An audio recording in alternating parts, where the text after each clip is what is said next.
crees que hay alguien en el cielo que nos escucha cuando oramos? Sí, mi amor, Dios, nuestro Padre, Dios Todopoderoso que está en el cielo cuidándonos, nos ama. ¿Y tú crees que hay alguien en la tierra que me ama y quiera vivir conmigo a pesar de lo que soy? Sí, mi amor, claro, yo te adoro. Vientos. Entonces sí me voy a levantar este día.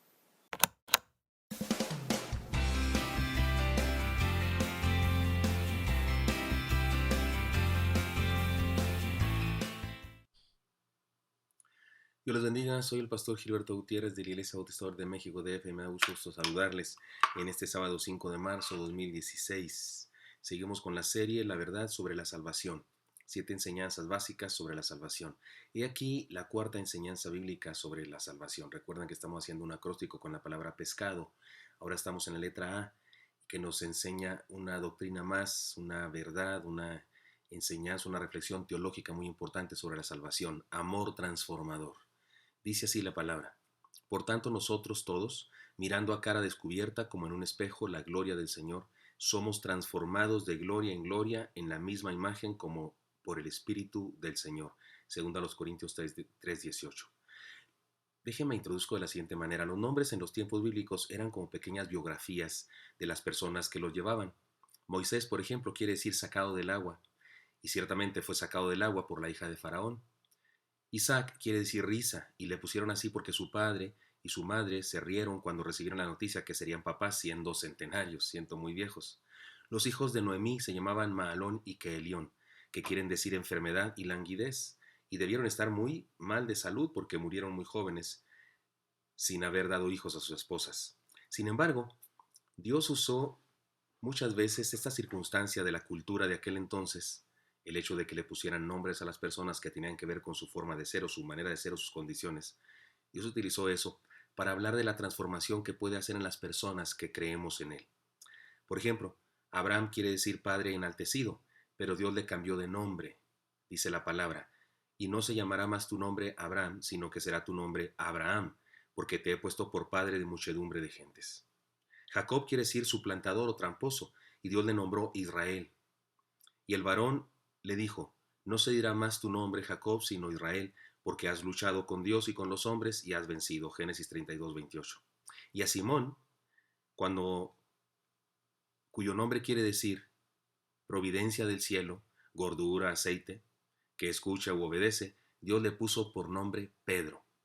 Y le trajo a Jesús, y mirándole Jesús dijo: tú eres Simón, hijo de Jonás, tú serás llamado Cefas, que quiere decir Pedro. Juan 1:42.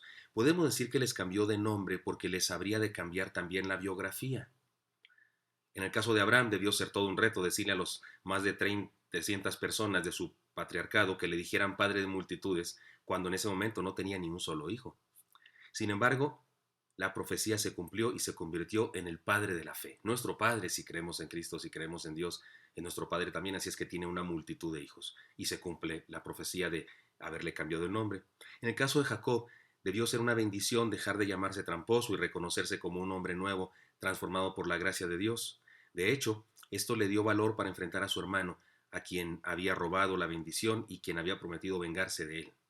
Y en el caso de Pedro, que el Señor le haya cambiado de nombre directamente fue una manera de iniciar su discipulado. Le dijo: te voy a cambiar la vida tanto que vas a tener que llamarte de diferente manera. Podemos decir que nadie es el mismo después de entregar su vida al Señor, porque el amor de Dios nos hace de nuevo, nos transforma. Dice la palabra: nos salvó no por obras de justicia que nosotros hubiéramos hecho, sino por su misericordia, por el lavamiento de la regeneración y por la renovación en el Espíritu Santo, el cual derramó en nosotros abundantemente por Jesucristo nuestro Salvador, para que, justificados por su gracia, viniésemos a ser herederos conforme a la esperanza de la vida eterna. El cristiano es salvo no solo porque aceptó su fe, una fe, sino porque fue tomado por el Espíritu de Dios y fue regenerado, creado de nuevo, hecho otra vez en el nivel espiritual. La regeneración es el acto divino que hace del ser humano un hombre nuevo. A eso se refería el Señor cuando habló con Nicodemo y le dijo, respondiendo Jesús, le dijo: de cierto te digo, que el que no naciere de nuevo no puede ver el reino de Dios. Juan 3:3. Se trata de algo mucho más profundo que ser reeducado, reformado o convencido de algunas verdades. Se trata de haber sido creado de nuevo, vuelto a ser.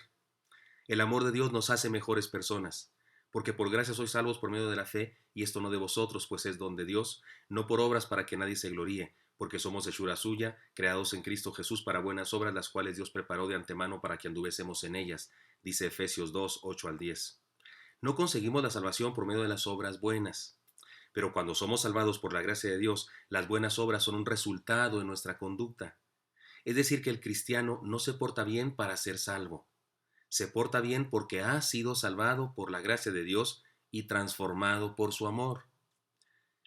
Cometen un grave error aquellos que creen que el ser humano puede ser bueno sin Dios.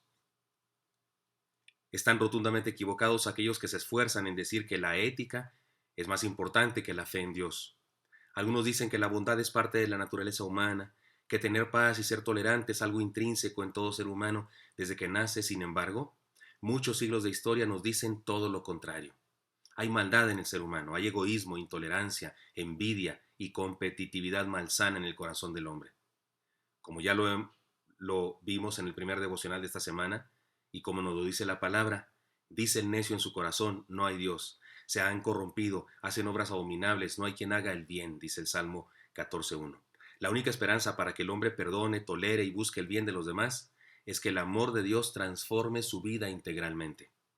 El amor de Dios nos capacita para amar, dice la palabra, habiendo purificado vuestras almas por la obediencia a la verdad, mediante el Espíritu para el amor fraternal no fingido, amaos unos a otros entrañablemente, de corazón puro, siendo renacidos no de simiente corruptible, sino de incorruptible, por la palabra de Dios que vive y permanece para siempre. Primera de Pedro 1, 22 a 23. Pretender amar al prójimo sin haber experimentado el amor de Dios es como expedir cheques sin fondo. El amor de Dios nos nutre, nos llena y nos permite amar a los que nos rodean.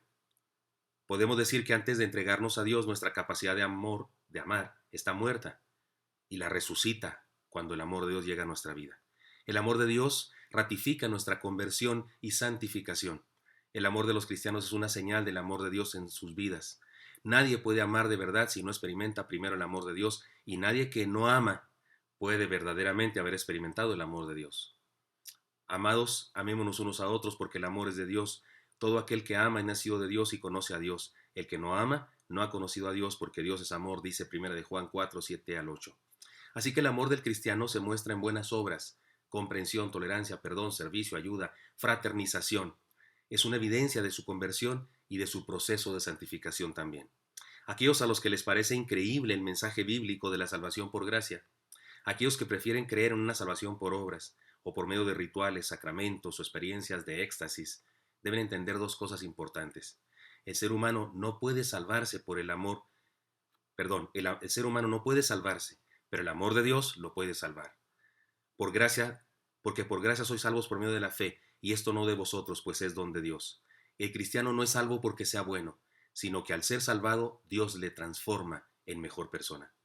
¿No sabéis que los injustos no heredarán el reino de Dios? No erréis ni los fornicarios, ni los idólatras, ni los adúlteros, ni los afeminados, ni los que se echan con varones, ni los ladrones, ni los avaros, ni los borrachos, ni los maldicientes, ni los estafadores heredarán el reino de Dios.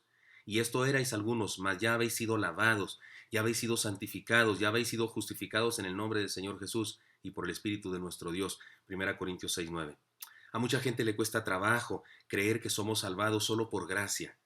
Dicen que les parece imposible creer que solo con creer experimentamos la salvación, sin que tengamos que hacer buenas obras. El problema es que no han entendido esta doctrina del amor transformador. La salvación no es por obras. No somos salvos porque seamos buenos. Somos salvos por gracia, por medio de la fe. Pero cuando somos salvos por gracia, por medio de la fe, también somos transformados por su amor. Y al ser transformados, definitivamente somos mejores, somos santificados, y todo esto se manifiesta en buenas obras, que no hacemos por nuestra naturaleza, sino por el poder transformador de Dios en nuestra vida. ¿Qué nos enseña y a qué nos desafía esta reflexión teológica? Dejemos que el amor de Dios nos transforme. Repito, dejemos que el amor de Dios nos transforme. Espero que esto sea útil para usted. Nos vemos el día de mañana. Dios le bendiga.